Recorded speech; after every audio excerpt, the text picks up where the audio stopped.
Hello everyone, I'm Dr. Shreya Tripathi, Sustainability Consultant at Sustrack. Today we are conducting our first podcast and we have with us Mr. Bhupendra Kumar, founder and MD of Aeiforia Groups. So what started as a group of friends starting an architecture project has now turned into different companies across India and Singapore with ambitions to go global. His personal achievements and journey speak for themselves. On a personal note, in last 1 year of working with him, I have found him to be very patient, very keen listener and very cooperative, which made our collaboration truly wonderful. I am a great admirer of his simplicity and grounded nature. So to that end, sir, I would like to welcome you to our podcast today and I'm really looking forward to our discussion. Thank you so much. So to begin with, sir, I would like to ask you, tell me something about Aeiforia's journey till now. How did it all start and how has it been till date? Okay, so it started with the first day of college actually when we entered. So the idea was that okay, now we are entering into a journey which may not be that easy, but yes, we can do something meaningful. So me, Pragya, both were good scholars at college. We finally got an opportunity to bid for one paper presentation in IGBC Congress 2005. We got a chance to attend that Congress and as a student it was a big achievement. So when we went into that paper presentation thing, so there happened to be our Honorable President of that time, Dr. APJ Abdul Kalam. So yeah, so he was there to give his speech and all. So we were just sitting in the hall listening to him. So he seeded a dream into us that I want every architect to work in such a way that my every household is a green household. So that statement somewhere penetrated inside. We came back. That time it was third year of us. Then we started thinking of that, okay, if we are going to pass out, so after that we will start this green journey. So the first thing is okay, find out some name, some interesting name. So we started exploring things and then we landed upon on this word AEI. It's a Greek word that says sustainable. And AEI. And then we founded this Foria, so that means forum. So essentially when we coined this word Aeiforia, it was basically sustainable forum. So that was the dream. Now that dream was there in my mind and then we started working on the green projects, learning about the things and all. We actively worked with the IGBC that time also as a student. And once we passed out, so after that C qualified IGBC AP exam. I was there always on the projects and everything. Then we started our journey in 2011 after gaining experience from various offices and all. In 11 then again that green thing was always in mind. So when it came to our office, we filed our office for green certification. And then we were the first in North India to achieve that green certification for our office and it was a platinum rated. So highest rating we achieved. Wonderful. Yeah. So idea was to walk the talk actually. And that way then we inspired our clients also that okay, we should design green. But what happens is nobody wants to spend extra. Right. Even if it is giving them good life, even if giving them good returns in fact, and the ROI is also involved, still they don't want to spend. So what we thought of to do it silently, that they cannot stop. Right. So we started designing green always, whether it is they are going for certification, not going for certification, not our concern. But it was our duty to design always green. Okay. So we try to make our every project green by default and that is what we are proud for. Right. So currently we are associated with IGBC where we are designing green projects. We are designing a net zero farm which is net zero on all the three aspects of energy, of waste and of water. And then slowly and gradually when we are growing towards outer world, starting from East Asia, from Singapore, there I attended a course with BCA, Building Construction Academy there, and have now qualified Green Mark Professional Accredited Professional Exam as well. So basically keeping that thread. So the green is basically the backbone of Aeiforia. Right. And that is along which we are now moving ahead. So since the seed was planted by Kalam sir, had to bloom into a wonderful flower. Absolutely. So that's really wonderful, because now sustainability is gaining a lot of attraction and companies are talking and trying to become sustainable. But that's wonderful that it's there in Euphoria's DNA. So that's truly a great start, and I'm sure this podcast would inspire, of course, college students who are hearing this podcast, that you need to sit together and plan and dream something big. And of course, other corporates as well, to be sustainable. Even if you are silent fighters, you need to do that. True. So, Well said. right. And now Euphoria is at an advanced stage in sustainability. And just like because you started early, so you have completed your ESG reporting. So once again, I would like to ask you, why did you start? What prompted you to prepare this ESG report? So basically, since the dream is always to design green, unless until we ourselves are green and sustainable, how can we inspire others? Right. So that is the very first thing, that walk the talk. I cannot go out and preach everybody like, you adopt the green things and you adopt the sustainable measures in your journey or in your business, unless I am myself is. Sure. So that was the first thing, and then that happened to meeting you guys, your team. So then we came to know about this ESG report kind of thing, that okay, there is something which is available. So it was kind of boon to us, and it was like somebody is offering their service, and it was what we were actually looking for. So it was, you can say, the divine connect. And now with this report, at least we are aware that okay, this much of carbon footprint we are adding to environment. This is how now we can measure, and if we can measure, we can definitely cure for it. Right. So that way it is very wonderful step, and thank you and your team to build it for us. Thank you, sir. It was actually a very good connection. We felt that as well. So during this, it took us, it was an year process for preparing this report, because this was your very first report. So I know how much templates we sent to you, how much calling, how much disturbance, calling you up again and again for discussions. So how did you find that entire process in that 1 year? Was it very overwhelming, very burdening for you and your team? How do you see it now that the exercise is finally completed? So the very first thing, it was not disturbing. It was relief to hear that, sir. Yeah, it is, and many times we were not able to respond to your call because of the busy schedules and all, but it was always inspiring thing that oh my god, one team is working on it and they are so enthusiastic that they are working on it. And it was always our wish to support the team so that they can yield the results, because unless until we are giving our data, unless we are giving our input, right? Because from my college and this journey, I'm not always after the certificates. What I want into my projects, into my journey to this architecture is the actual results. So yes, templates are there, but unless until we are going into deeper, we cannot yield the right results. So it is hats off to you guys that you are able to extract that information. You went that deep into the company's culture, how we are utilizing our resources, how we are adding to the environment, or how much carbon footprint we are making to the environment. So that is hats off to you guys, and it was never disturbing. It was actually very good efforts of you. It's actually great relief to hear this, because every time Kratika and me, when we used to sit and prepare your report, and we were like, okay, let's call sir and have one more discussion, and we used to think sir must be saying they are so disturbing, but it's no, really not at all. Actually, we think it takes lot of discussion, lot of collaboration at both stages, consultants as well as organizations. If they are not proper dialogues, it can't be personalized to that extent, because questions are there. So if you are just going to answer in yes, no, I think it will just be a simple report for everyone. So we wanted to give it a personal touch to actually, somebody from Euphoria can understand, okay, this is just us. So that's why we focus so much on discussion. So what do you think, sir? How important is this dialogue and conversation between consultants and the companies instead of just template taking? So how important do you think is this exercise needed, or you think it's not needed? So I can relate very well, because that's my job also many a times.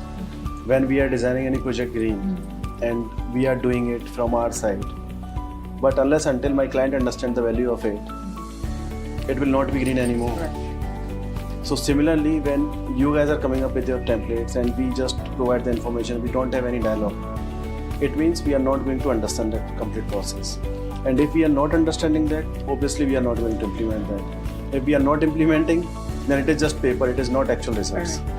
So that thing happens with us as well when we are going and discussing with our clients. Let's say example, we are designing a house and I say that, okay, I'll design a facade with maybe some grooves. Why these grooves are? There is a reason. Because when you put all these grooves on the facade and all, and even if it is a sun-facing facade, your half of the facade or at least 1/3 of the facade is automatically covered, shaded, just because of that surface area increased and the cross shades of those grooves. So that kind of things, when we place their things like here this shaft, here is the window, here is the cross ventilation, and even if the depth of the house is like say 60 meter, still if you can feel the breeze on your face while sitting in the center of the hall, it's commendable, but it will happen only if we follow those scientific principles. Correct. And for that matter, we have to educate our client as well. Right. That's because so important in it. Yes. Why? Because say example, we created all this connectivity and one fine day client comes in and close everything.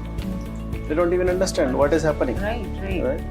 So equally that is important for us to have dialogue, and I'm really thankful to you guys again that you took so much of pain. You made many efforts. I know many a times the appointments are cancelled, like on the last moment you are in office and we are not able to meet. So all those troubles you went through, and then finally, but you did it because it was your persistence and your efforts. But sir, your collaboration, your patience was actually the key to it, because you kept that patience, and it actually, that's why we were able to give it. In fact, we were also very satisfied and happy with this report. Oh, thank you. So, and sir, for Aeiforia, you yourself took charge of most of the things. You yourself were involved in all the discussions. You saw how in-depth these disclosures were. These organizations, because you went for GRI reporting, which is a global reporting framework. So I'm sure you do have an idea now how in-depth questions are that. So how important do you think, at least in the initial stage, is it for a leader to be involved himself? Or do you think this would make a difference? Had somebody else from your organization taken up this activity, would this report be same as it is because of your involvement? So basically, role of leadership in this reporting, how would you say that, sir? So basically, any organization works from top to bottom. Right. The culture you have at the top, that slowly and gradually flows into the bottom of the organization. Right. And as we have the food cycle, the 10% law, if you eat the vegetables, you are having more 10% energy. Right. The similar way it happens here. Yeah, correct. So if as a leader I am involved, obviously it will be 10% more than the team, because aligning those dreams and then having the same intensity is a little difficult. So, especially initial reports, because that is something new and it depends on the employee. They may take it as like, oh no, my care was already too much to do, and now then another additional responsibility. Right? They may take it positively, they may not take it positively. And fortunately and unfortunately, what happens is if somebody is like, giving the inputs, at that time, they may not come up, they may not open up, but they may not enjoy that as well. Correct. And if they are not enjoying, the inputs may be a little bit fabricated. Right. The inputs may be like, you can say that guided by some other factors. So at least if as a leader I am involved into it, I know that yes, it is 100% truth to best of my knowledge. Right. So it would have made a difference, but I'm not sure. You are the expert of this. You must be knowing that whether the data is there. That's what we think, because nobody else can know the organization to that extent as the person who actually started it, who's actually managing it, basically handling it. So that's why actually your energy, your enthusiasm used to fill us with energy. And it gave us so much perspective while writing this report. So that was really, we also think that leadership involvement is extremely important when one is going for GRI reporting. So yeah, and let's move forward. So now that you have a report in your hand, what do you think, sir, was the most valuable outcome from this report or from the reporting process? Honestly speaking, before this report, we were thinking that we are the somebody very good, and we are adding some value to the environment, we are making green offices, we are making this and that, so we are doing a lot of environment. The moment I saw the report, then it was like, no boss, you are adding too much of carbon to an environment, you have to reduce it. So that was a true picture, and at least it now gives us a framework that okay, yes, whatever we are doing is good, but we can make it better, and we can make it better day by day. So at least I have a path to follow now. I can lead to the goals which we actually dreamed of to make this world green. So that way it is very important tool, and thank you so much for giving us this report. Now we hope Aeiforia would play its part in making India net zero by 2070. We are always for that. So now, sir, so you have prepared this report. This is your very first report. So what's your plan? Do you plan to prepare reports further, because this is usually an annual exercise? So do you plan to make reports further, or you just want to hold on to it and work on sustainability practices? What are your commitments now towards sustainability? So honestly speaking, after doing this exercise for a year and then getting this final product, at least now we know, and as I said in the earlier answer also, that now we can measure. We exactly know, okay, this is the right thing we are doing, this is the wrong thing we are doing. Right. So now, if we stop it here, then the whole exercise of this 1 year is gone. So it is meant to be continued. It's meant to be improved day by day, year by year. Say example, few data which we are looking and trying to find out, though we could dig out it, but then at least we can maintain that data, create more authentic data, right? More authentic results. So at least we are also confident that yes, if we are now calculating this carbon footprint, this carbon footprint is actually real carbon footprint. And apart from that also, there are so many other angles, like social angle, governance angle.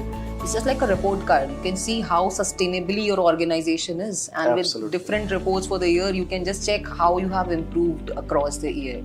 True. So yeah, I think companies should continue doing this reporting, even if on a voluntary basis. Absolutely, absolutely. So great. And now let's talk something about the sector, architecture and construction. So again, as we had a small discussion long back, because then I wanted to know how important is sustainability for this sector.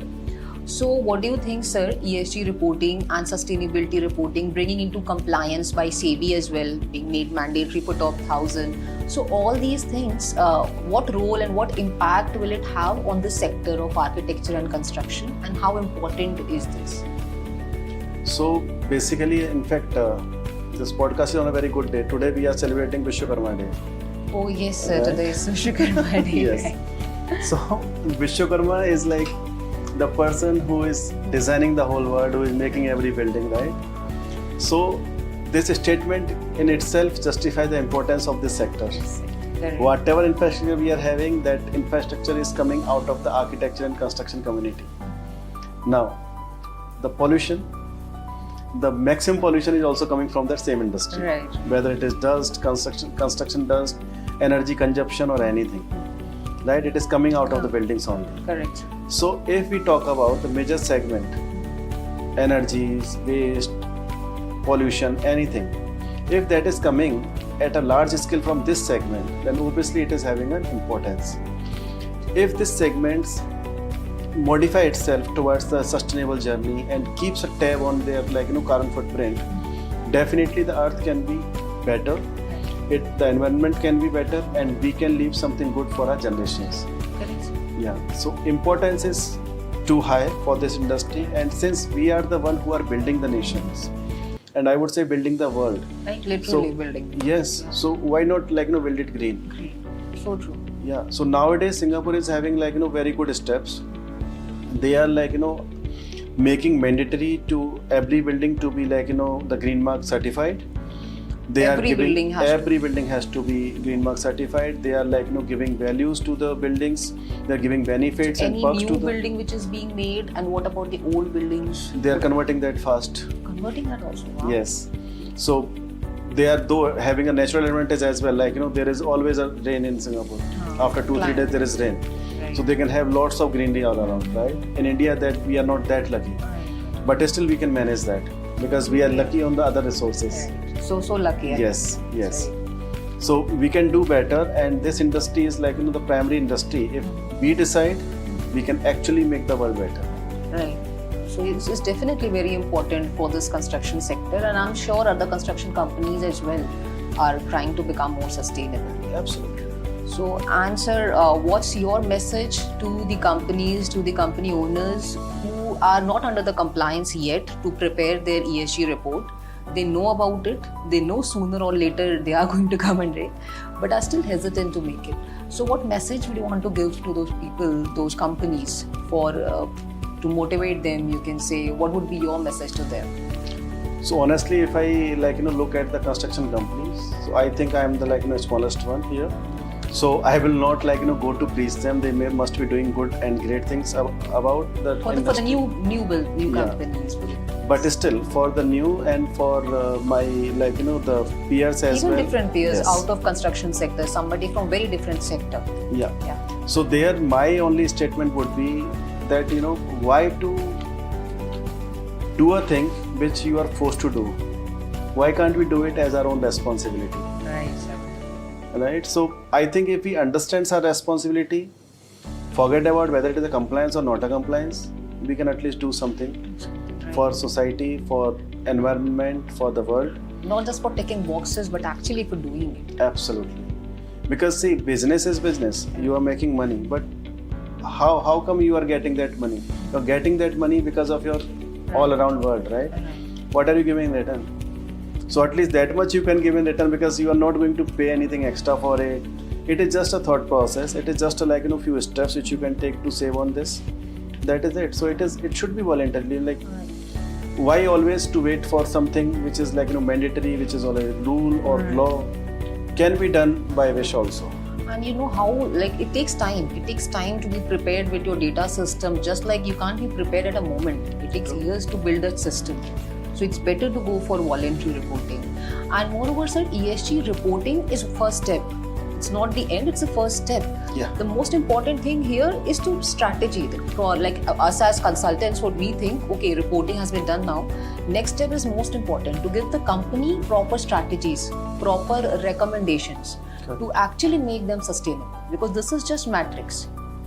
And then it's up to companies, it's up to organization to work on those recommendations, to work on those strategies, because that is the end goal. The end goal is not just to prepare a report and tick marks. So at Sustrack, when we are there as consultants, we focus a lot on recommendation and strategy, and this is the reason why we focus on dialogue.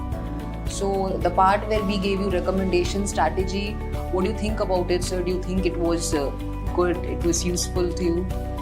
Definitely it is, and I generally links the things with the other incidents going around. So I'll just quote a movie, Salman Khan Sultan. Earlier, in the early phase, he went to the Akhada and fights a kusti there and is defeated badly. Somebody asked ये क्या था? क्यों पिट के आए? So then he said that I was just testing where I am standing now. Okay. So how much I need to prepare? Right. So this report is that testing the water, that where are we standing. And now, yes, end goal is humongous, it's too far, but at least now we have the framework. Thanks to you and your team, that at least we know that okay, these are the parameters we need to follow. This is the way we can make world more green. So at least now we know that okay, how to keep the data, how to maintain those books, so that at least we know exactly what are we doing. The small things, as you have written in the report. Taking a car, 2 person can take same car, and everybody is coming from the different cars. From the same place. The damage we are making to environment. Not is realizing, it's a big not cars, realizing, single person actually. traveling. Yeah. Public value of public transport, booking the flights and all. Small steps that we can take as an organization, as a responsible individual of this planet. Absolutely. So that these are the things, small things. At least now we have that benchmark. So first thing, I would say it is not a certification or anything. It is just giving me the insight that okay, this is how you are standing at this point of time, and gradually coming in future, we may be better. So that's a good insight. I'm sure you will be. And my final question, sir, how was your experience working with us, working with Sustrack, and what changes do you think we need to make in our services, because we definitely want to improve ourselves? So how was your experience working with the team? So honestly speaking, the kind of resilience and I would say you are saying that I am patient, but I think that you and your team is patient actually, and very patient, keeping waiting, and following up. So all things are pretty good, completely professional, and I'm really happy that at least Sustrack is there who is taking this step voluntarily. I'm sure this is not neither a mandate. You guys may have choose to not doing this as well. So, but if you are doing it out of the bit of the concept of sustainability only. So that's all good. Actually, very good. Thank you so much, sir. And with that was in for today's discussion. And thank you so much, sir. That was a great session. And the planet truly needs more responsible, more sustainable, actually I should say, sustainable leaders like you to make the planet more healthier. So thank you so much, sir, once again on behalf of the entire team. And we hope to sit in a discussion once again. Thank you so much. Thank you so much. Thank you.